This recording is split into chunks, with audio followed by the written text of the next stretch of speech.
अस्सलाम वालेकुम students, this is your anatomy and physiology mentor Hamza बासी। एंड आज हम एनाटॉमी एंड फिज़ियोलॉजी, चूँकि एनाटॉमी हमारी कंप्लीट हो गई थी एंड अब हम फिज़ियोलॉजी का जो टॉपिक है टिश्यूज़, उसके बारे में डिस्कस करेंगे आज। तो अब हम डिस्कस करते हैं कि टिश्यू क्या होता है, ठीक है, एंड टिश्यूज़ की टाइप्स और टिश्यूज़ की वर्किंग, ये सब हम आज के टॉपिक में डिस्कस करेंगे। So let's get started. So ये है आज का हमारा टॉपिक। सबसे पहले हम देख लेते हैं what is the tissue. A tissue may be defined as the collection of cells and associated intercellular material specialized for a particular functions और फंक्शन, ठीक है, कि हमारे पास जो टिश्यूज़ हैं वो कलेक्शन ऑफ सेल्स होती हैं। जैसे हम लेवल ऑफ ऑर्गेनाइजेशन में भी पढ़ते हैं कि डिफरेंट सेल्स कंबाइन होते हैं और वो जाके क्या बनाते हैं, टिश्यूज़ बनाते हैं। एंड उसके अलावा इसके अंदर एक सेलुलर मटेरियल मौजूद होता है। अब इंटरसेलुलर मटेरियल क्या होता है? Intercellular material in tissue is the non living substance, कि ये एक नॉन लिविंग सब्सटेंस होता है जो कि पाया जाता है between the cells, also called the intercellular matrix. इसको हम इंटरसेलुलर मैट्रिक्स भी कहते हैं। अब ये काम क्या करता है? इट प्रोवाइड सपोर्ट, एक तो ये सपोर्ट प्रोवाइड करता है, देन ये शेप प्रोवाइड करता है टू द टिश्यूज़, और ये हेल्प करता है exchange of nutrients and waste material, ठीक है। अब जैसे बोन्स हैं, बोन्स को ये हार्ड बनाता है, ठीक है, एंड देन कार्टिलेजेस आ जाते हैं। कार्टिलेजेस जिसको हम सॉफ्ट बोन कहते हैं, उसको फ्लेक्सिबल बनाता है एंड उसके अंदर जेल लाइक मैट्रिक्स मौजूद होता है।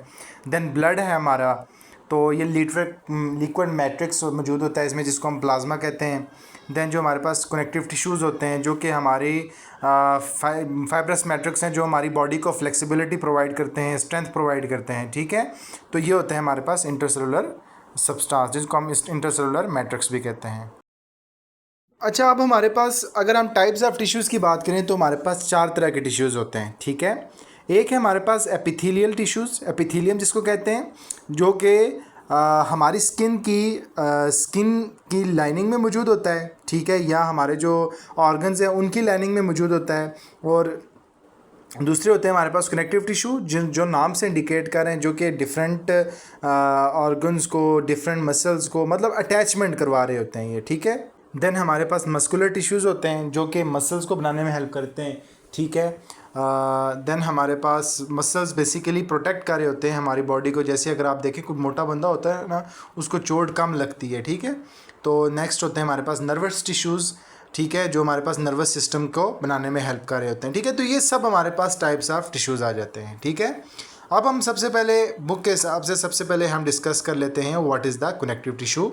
सो कनेक्टिव टिश्यू जो है वो कैरेक्टराइज होती है by the presence of relatively few cells but a large number of intercellular substance, के कनेक्टिव टिश्यूज़ जो हैं हमारे पास उस तरह के सेल्स होते हैं जो कि कनेक्ट कर रहे होते हैं, बाइंड कर रहे होते हैं, जिनके अंदर large amount of intercellular substance present होता है, मैट्रिक्स प्रेजेंट होते हैं, ठीक है। क्योंकि आप देखें ये डिफरेंट चीज़ों को कंबाइन कर रहे हैं, डिफरेंट ऑर्गन्स को कंबाइन कर रहे हैं, तो इसमें जो हमारे पास अमाउंट होगी सब्सटेंस की वो बहुत ज़्यादा हाई होगी, ठीक है।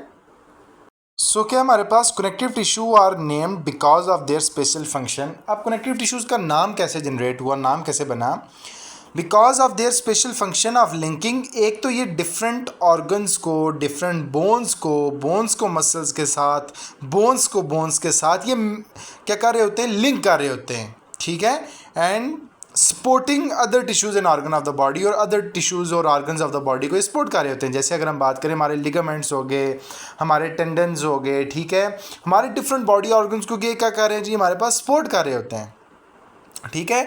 तो बेसिकली हमने क्या बात की, कनेक्टिव टिश्यूज़ ऐसे टिश्यूज़ होते हैं जो कि बाइंड करते हैं, जो कि सपोर्ट करते हैं, जो कि हेल्प करते हैं बाइंडिंग में, सपोर्ट में डिफरेंट ऑर्गन्स की, ठीक है। और ये हमारे पास मोस्ट अबंडेंट होते हैं और वाइडली डिस्ट्रीब्यूटेड होते हैं हमारी बॉडी के अंदर। यानी कि चूँकि हमारे पास ये ऐसे टिश्यूज़ होते हैं जो कि हमारी पूरी बॉडी में को लिंक कर रहे होते हैं, उनको ज्वाइन कर रहे होते हैं, उनको ठीक है। तो उसलिए वो बहुत ज़्यादा अबंडेंट होते हैं और वाइडली सेपरेट होते हैं हमारी बॉडी के अंदर, ठीक है। और हमारे पास क्या कहते हैं तीसरा पॉइंट, कि cells are more widely separated from each other than epithelial tissues. अब एपिथेलियल टिश्यूज़ की बात करें अगर हम, तो कुछ स्क्वैमस टिश्यूज़ की अगर आप देखें ना, तो उनके दरमियान की जो स्पेस होती है वो बहुत कम होती है, बल्कि होती ही नहीं है। लेकिन अगर हम हमारे कनेक्टिव टिश्यूज़ की बात करें तो इसमें चूँकि ग्राउंड सब्सटेंस प्रेजेंट होता है, ठीक है। तो इस वजह से इनके दरमियान की जो स्पेस है वो बहुत ज़्यादा होती है, ठीक है, और इनके अंदर मैट्रिक्स मौजूद होता है, फाइबर्स मौजूद होते हैं। तो नेक्स्ट पॉइंट के इंटरसेलुलर सब्सटेंस, और इंटरसेलुलर सब्सटेंस हमारे पास मैट्रिक्स प्रेजेंट होता है। इंटरसेलुलर सब्सटेंस के बारे में मैंने आपको बता दिया था कि वो किस में हेल्प कर रहा होता है, ठीक है। सो ये लार्ज अमाउंट में प्रेजेंट होते हैं, ठीक है। अब इसकी हम फंक्शंस की बात करें तो एक तो हम बात कर ली थी हमने कि बाइंडिंग में हेल्प करता है और हमारी बॉडी को एक स्ट्रक्चर प्रोवाइड करता है, ठीक है, क्योंकि बोन्स हैं, मसल्स हैं, यही तो हमारी बॉडी को बेसिक स्ट्रक्चर प्रोवाइड कर रही हैं। देन ये ट्रांसपोर्ट में हेल्प करता है, जैसे ऑक्सीजन की ट्रांसपोर्ट होती है टू द बॉडी, ठीक है। अगर हम ब्लड की बात करें तो ब्लड क्या करता है, ब्लड ऑक्सीजन को हमारी पूरी बॉडी के अंदर लेके जा रहा होता है, ऑक्सीजनेटेड ब्लड जो होता है, ठीक है। तो ब्लड भी जो है हमारे पास कनेक्टिव टिश्यू ही है, ठीक है। एंड देन हमारे पास exchange of nutrients and waste product, इसमें एक्सचेंज ऑफ न्यूट्रिएंट्स होती है और वेस्ट प्रोडक्ट होते हैं। उसके अलावा इंसुलेशन में हेल्प करता है ये, और एनर्जी स्टोर करने में हेल्प करता है, जिसमें एडिपोज टिश्यू आ जाता है जो कि फैट्स को स्टोर करते हैं, ठीक है। एंड देन ये जो कनेक्टिव टिश्यू है ये हमारी बॉडी को क्या प्रोवाइड कर रहा होता है, प्रोटेक्शन प्रोवाइड कर रहा होता है, ठीक है। तो ये थे हमारे पास कनेक्टिव टिश्यू। और अब हम ये डिस्कस कर लेते हैं कि स्ट्रक्चर ऑफ कनेक्टिव टिश्यूज़ के बारे में डिस्कस कर लेते हैं। तो इसमें 3 तरह की चीज़ें इन्वॉल्व होती हैं, ठीक है। सबसे पहले हमारे पास जो सेल्स होते हैं, देन फाइबर्स जो होते हैं ना वो थ्रेड लाइक स्ट्रक्चर्स होते हैं, ठीक है। And then ground substance. अब जो फाइबर्स हैं और जो ग्राउंड सब्सटेंस हैं उनको हम कलेक्टिवली क्या कहते हैं, मैट्रिक्स कहते हैं, ठीक है। A description of these basic component of connective tissue necessary before discussing the classification of connective tissue, ठीक है। अब अगर हम क्लासिफिकेशन ऑफ कनेक्टिव टिश्यूज़ को समझने से पहले हम ज़रा ये सेल्स क्या हैं, फाइबर्स कौन कौन से, ग्राउंड सब्सटेंसेस को हम स्टडी कर लेते हैं, ठीक है। अगर हम सबसे पहले हम बात कर लेते हैं कनेक्टिव टिश्यूज़ के जो सेल्स होते हैं। सबसे पहला हमारा सेल कौन सा है जी, fibroblast, then histocytes, then plasma cells, then mast cells and fat cells constitute the common type of connective tissue cell। ये हमारे पास कुछ कॉमन टाइप्स होती हैं, अभी हम आगे डिस्कस करते हैं one by one. In addition occasional visitors called wandering cells are also found. अब वॉन्डरिंग सेल ऐसे सेल्स होते हैं ना जो मूवमेंट परफॉर्म कर रहे होते हैं, यानी कि जिस टाइम हमारी बॉडी को इन सेल्स की ज़रूरत होती है उस टाइम ये अपनी जो है वो मूवमेंट कर रहे होते हैं, ठीक है। और ये पाए जाते हैं। Almost all varieties of connective tissues can be observe in the loose एरोसेल्स टाइप्स ऑफ कनेक्टिव टिश्यू। सबसे पहले अगर हम फिब्रोब्लास्ट की बात करें तो फिब्रोब्लास्ट जो होते हैं हमारे पास, ये बेसिकली हमारा जो एक्स्ट्रा सेलुलर मैट्रिक्स होता है ना, और फिब्रिन इसको मैन्युफैक्चर कर रहे होते हैं। उसके अलावा ये सिक्रीट करते हैं फाइबर्स को और ग्राउंड सब्सटेंसेस को भी ये फिब्रोब्लास्ट सिक्रीट करते हैं, ठीक है। देन हमारे पास हिस्टोसाइट आ जाता है, ठीक है। देन हमारे पास प्लाज्मा आ जाते हैं। प्लाज्मा हमारे पास क्या करते हैं, प्लाज्मा सेल्स हमारे ब्लड में, प्लाज्मा सेल जो है वो एंटीबॉडीज़ को सिक्रीट करते हैं, ठीक है। देन हमारे पास मास्ट सेल्स आ जाते हैं। अब मास्ट सेल जो हैं वो बेसिकली डिफेंस सिस्टम दे रहे होते हैं, और जो भी जहाँ पर भी इन्फ्लेमेटरी रिस्पॉन्स जनरेट करना हो तो वहाँ पर मास्ट सेल हेल्प करते हैं। देन हमारे पास फैट सेल्स होते हैं जो एडिपोज हैं। देन वॉन्डरिंग सेल, और वॉन्डरिंग सेल्स ऐसे सेल्स हैं जो इसको जब भी हमारी बॉडी के अंदर नीड होगी उन सेल्स की। अभी जो फिब्रोब्लास्ट को और जो फैट सेल्स हैं इनको छोड़ के बाकी सब हमारे पास कौन से आ जाते हैं, वॉन्डरिंग सेल्स आ जाते हैं, ठीक है। जो जिस टाइम मूवमेंट हो मतलब जिस टाइम उनको चाहिए होंगे, जैसे अगर हम कोई भी पैथोजन एंटर कर जाता है, अब उसको डिफेंस सिस्टम ने उसके अगेंस्ट वर्क करना है, तो उसी टाइम हमारे पास प्लाज्मा सेल क्या सिक्रीट करना शुरू कर देगा, एंटीबॉडीज़ को सिक्रीट करना शुरू कर देगा, ठीक है। उसके अलावा इसमें हमारे पास मैक्रोफेजेस मौजूद होते हैं, ठीक है। और मैक्रोफेजेस का क्या काम है, कोई भी फॉरेन पार्टिकल आया उसको ये इनगल्फ कर लेते हैं through the process of the phagocytosis, जिसमें अगर हम बात करें मोनोसाइट्स की, ठीक है। तो जब हम वाइट ब्लड सेल्स में पढ़ते हैं मोनोसाइट्स के हवाले से कि जो ही ऐसा फॉरेन पार्टिकल्स इंटर करता है तो फैगोसाइटोसिस करके ये उसको क्या कर लेते हैं, इनगल्फ कर लेते हैं, ठीक है। तो ये थे हमारे पास कुछ सेल्स, फिब्रोब्लास्ट, हिस्टोसाइट्स, ठीक है। देन हमारे पास प्लाज्मा सेल्स हैं, plasma cells create antibodies, mast cell जो है डिफेंस सिस्टम देते हैं, ठीक है।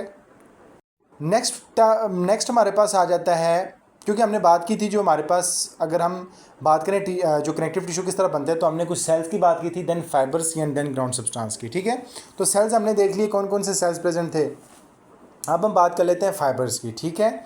सो हमारे पास connective tissue fibres are of 3 types, 3 तरह के फाइबर्स होते हैं। एक होता है हमारे पास कोलाजिनियस फाइबर, एक होता है हमारे पास रेटिकुलर फाइबर, एंड एक होता है हमारे पास इलास्टिक फाइबर, ठीक है। अब कोलाजिनियस फाइबर्स क्या होते हैं, कोलेजिनियस फाइबर और स्ट्रॉन्ग फ्लेक्सिबल प्रोटीन्स फाइबर, ये स्ट्रॉन्ग फ्लेक्सिबल प्रोटीन्स फाइबर होते हैं जो कि कोलेजन से मिलकर बने होते हैं, ठीक है। Found in the connective tissue, और ये कहाँ पर पाए जाते हैं? हमारे कनेक्टिव टिश्यू में। अब इनका काम क्या है? ये प्रोवाइड क्या करते हैं? स्ट्रेंथ प्रोवाइड करते हैं और सपोर्ट प्रोवाइड करते हैं टू टिश्यूज़। जैसे हमारे टेंडन्स हैं, टेंडन्स हमारे बोन्स को मसल्स के साथ कनेक्ट करते हैं और लिगामेंट्स बोन को बोन के साथ, ठीक है। तो ये इनको क्या प्रोवाइड करते हैं? सपोर्ट और स्ट्रेंथ प्रोवाइड करते हैं। उसके अलावा स्किन को एंड बोन्स को, and help then resist stretching और टेयरिंग, और ये मतलब इनको ताकि ये स्ट्रेच ना करें या इनको ज़्यादा मतलब स्ट्रेचिंग ना हो, उससे भी प्रिवेंट करते हैं, ठीक है। ये कोलेजिनियस फाइबर्स जो होते हैं हमारे पास। देन हमारे पास आ जाते हैं रेडिकुलर फाइबर, ठीक है। तो रेडिकुलर फाइबर्स क्या होते हैं? Are thin branching fibres made of collagen, ये भी कोलेजन से बनकर बने होते हैं, ठीक है। फार्मिंग अ डेलिकेट सपोर्टिंग नेटवर्क इन सॉफ्ट टिश्यूज़, और ये क्या प्रोवाइड करते हैं? डेलिकेट सपोर्टिंग नेटवर्क को प्रोवाइड करते हैं हमारी जो सॉफ्ट टिश्यूज़ होते हैं, ठीक है। और ये कहाँ पर पाए जाते हैं? These are found in organs like the liver, एक तो हमारे लिवर में पाए जाते हैं। देन स्प्लीन, स्प्लीन जो हमारा समझ लो ब्लड बैंक है, जितने भी जो RBCs हैं वो जो किल होते हैं वो हमारे स्प्लीन में जाते हैं और एज एमरजेंसी सिचुएशन उसमें हम यूज़ कर सकते हैं। देन हमारे लेम्फ नोड्स में भी, and help support structure of these organ, और ये जो रेटिकुलर फाइबर्स हैं ये हमें हेल्प करते हैं इन ऑर्गन्स को सपोर्ट करने में, ठीक है। देन हमारे पास आ जाते हैं इलास्टिक फाइबर। तो इलास्टिक फाइबर्स जो होते हैं वो स्ट्रेचेबल फाइबर्स होते हैं जो कि इलास्टिन प्रोटीन से बने होते हैं, allowing tissues to stretch and return to their original shapes, और ये अलाउ करते हैं जो टिश्यूज़ हैं वो एक तो उनकी स्ट्रेचिंग और वापस से उनके ओरिजिनल शेप में वापस आ जाना, ठीक है। तो ये कहाँ पर पाए जाते हैं? These are found in skin, then lungs आ गए, देन ब्लड वेसल्स, और जो हमारे पास इलास्टिक कार्टिलेजेस होती हैं उनमें प्रेजेंट होते हैं, ठीक है जी। ये स्ट्रेचेबल होते हैं, यानी कि हम इनको मूवमेंट हम इनकी करवा सकते हैं, और ये हमारी वॉलेंट्री मूवमेंट्स में भी होता है और इनवॉलेंट्री में भी होता है, ठीक है। तो ये हमारे जो है मूवमेंट करवा सकते हैं, ठीक है।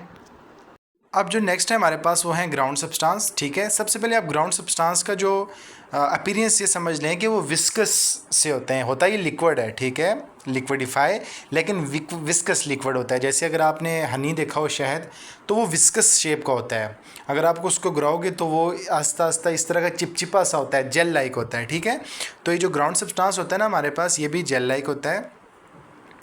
तो the ground substance is composed mainly macromolecular protein. अब पॉलीसेकेराइड, ये जो पॉलीसेकेराइड है ना जो कि हमारे पास शुगर्स आ जाते हैं, इसकी वजह से ये जेल लाइक हुआ होता है, ठीक है। कॉम्प्लेक्सेस कॉल्ड द प्रोटियोग्लाइकेन्स, और इसको हम प्रोटियोग्लाइकेन्स कहते हैं। It contain glycoproteins, water and salts. इसके अंदर ग्लाइकोप्रोटीन प्रेजेंट होता है, देन वाटर प्रेजेंट होता है, देन सॉल्ट्स प्रेजेंट होते हैं। नेक्स्ट हमारे पास आ जाता है प्रोटियोग्लाइकेन्स। जो प्रोटियोग्लाइकेन्स होते हैं ना, उसकी बहुत सारी मतलब टाइप्स होती हैं जो कि हमारे वेरियस बॉडी लोकेशंस में पाई जाती हैं। इनमें सबसे पहला हमारे पास हियालुरोनिक एसिड होता है, ठीक है। अब हमारा जो हियालुरोनिक एसिड जो है is a gel like substance. अब चूँकि ये मैट्रिक्स है ना, तो ये जेल लाइक होता है, ठीक है। तो चूँकि ग्राउंड सब्सटेंस है इसलिए जेल लाइक है। तो ये हमारे पास हियालुरोनिक एसिड जो है वो जेल लाइक सब्सटेंस है, ठीक है, जो कि हमारे पास टाइप है ग्लाइकोसेमिनोग्लाइकेन की, found in the intercellular matrix that help keep tissues hydrated. एक तो ये हमारे जो टिश्यूज़ को हाइड्रेट रखता है वाटर को होल्ड करके, और जो हमारे जॉइंट्स हैं उनको लुब्रिकेट रखता है, ठीक है, फ्रिक्शन से प्रिवेंट करने के लिए, और जो हमारी स्किन की इलास्टिसिटी है उसको मेंटेन रखता है, एंड हमारे पास ये हेल्प करता है वाउंड हीलिंग में और टिश्यू रिपेयर में, ठीक है। नेक्स्ट है हमारे पास कॉन्ड्राइटिन सल्फेट, ठीक है। अब जो कॉन्ड्राइटिन सल्फेट जो है वो भी हमारे पास विस्कस होता है, जेल लाइक सब्सटेंस होता है, और ये भी ग्लाइकोसेमिनोग्लाइकेन की एक टाइप है जो कि हमारे कार्टिलेज में पाई जाती है। अब इसका काम क्या है? इसका काम भी वही प्रोवाइड करता है, स्ट्रेंथ प्रोवाइड करता है, और हमारी जो कार्टिलेज है उसको इलास्टिसिटी देता है और रेजिस्ट कंप्रेशन। अब हमारी जो जॉइंट्स हैं उनमें कंप्रेशन को रेजिस्ट करता है, शॉक एब्जॉर्प्शन में हेल्प में सपोर्ट करता है, and then maintain cartilage structure and function. अब जो कार्टिलेज का स्ट्रक्चर है और जो फंक्शन है उसको ये मेंटेन रखता है, ठीक है। मज़ीद इसकी एक्सप्लेनेशन में जाने की ज़रूरत इसलिए नहीं है क्योंकि बुक में भी इसके सिर्फ नाम गिवन है, लेकिन आपके मज़ीद चलो ज़्यादा आप समझ लें इसके लिए मैं आपको वन बाय वन इसको ये भी समझा भी रहा हूँ, ठीक है। नेक्स्ट है हमारे पास कॉन्ड्राइटिन सल्फेट सी डर्मेटन सल्फेट, ठीक है। अब इसको आप देखें, कॉन्ड्राइटिन सल्फेट सी जो है हमारे कार्टिलेज में पाया जाता है, जो कि हमारे जो कि एक तो स्ट्रेंथ प्रोवाइड कर रहा है और कंप्रेशन में रेजिस्ट कर रहा है। देन जो डर्मेटिन सल्फेट जो है हमारे पास स्किन में पाया जाता है और ब्लड वेसल में, और ये हेल्प करता है वाउंड हीलिंग में एंड देन टिश्यू सपोर्ट में। ठीक है, नेक्स्ट है हमारे पास केराटिन सल्फेट। अब जो केराटिन सल्फेट होता है ना हमारे पास, ये भी हमारे पास टाइप है ग्लाइकोसेमिनोग्लाइकेन की, फाउंड इन द कॉर्निया। ठीक है, हमारे जो आइज़ का जो कॉर्निया है, ठीक है, उसमें पाया जाता है। ठीक है, कॉर्निया जो हमारे पास एक्सटर्नल सरफेस ऑफ द आई जिसको हम कॉर्निया कहते हैं, कार्टिलेज और बोन इनमें पाया जाता है। And it helps in maintaining the tissue hydration and structure.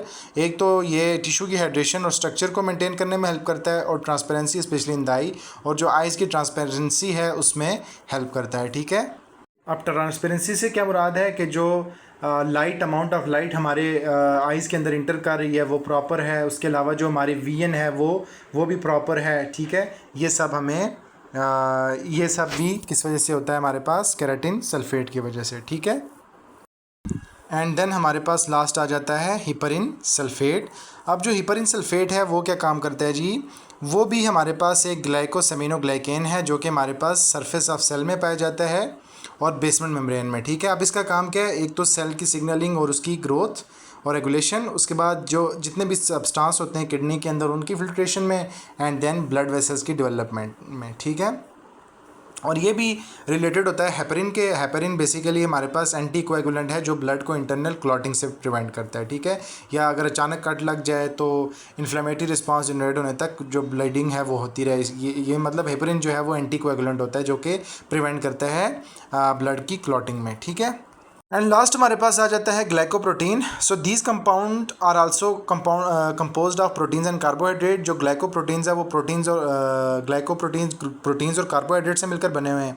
Proteins का आपको पता है जो हमारे सेल स्ट्रक्चर को बिल्ड करता है, ठीक है, एंड मसल्स को बिल्ड करने में हेल्प करता है। एंड देन कार्बोहाइड्रेट जो शुगर होता है। ठीक है, लेकिन in contrast to proteoglycan the protein moiety predominates. अब इसका मतलब क्या है, हमारे पास the protein moiety predominates mean that the protein part, जो हमारे पास प्रोटीन का एक पार्ट है moiety of a molecule, is the larger और मोर डोमिनेंट कंपोनेंट, कि ये एक लार्जर और डोमिनेंट कंपोनेंट है compare to the other parts. ठीक है, जैसे कि कार्बोहाइड्रेट्स या लिपिड्स है। ठीक है, यानी कि ये डोमिनेंट है सबसे। फॉर एग्जांपल अगर प्रोटीओग्लाइकेन्स की अगर हम बात करें तो protein moiety predominates, it mean that the protein part is more abundant, कि जो प्रोटीन पार्ट है हमारे पास वो बहुत ज़्यादा अबंडेंट है और structurally important than the sugar. एक तो अबंडेंट और दूसरा स्ट्रक्चरली इंपॉर्टेंट है शुगर से या कार्बोहाइड्रेट से। ठीक है, सो ये था आज का हमारा टिश्यूज़ के हवाले से। नेक्स्ट हम टिश्यूज़ की दूसरी टाइप एपिथेलियल टिश्यूज़ के बारे में डिस्कस करेंगे। Thanks a lot.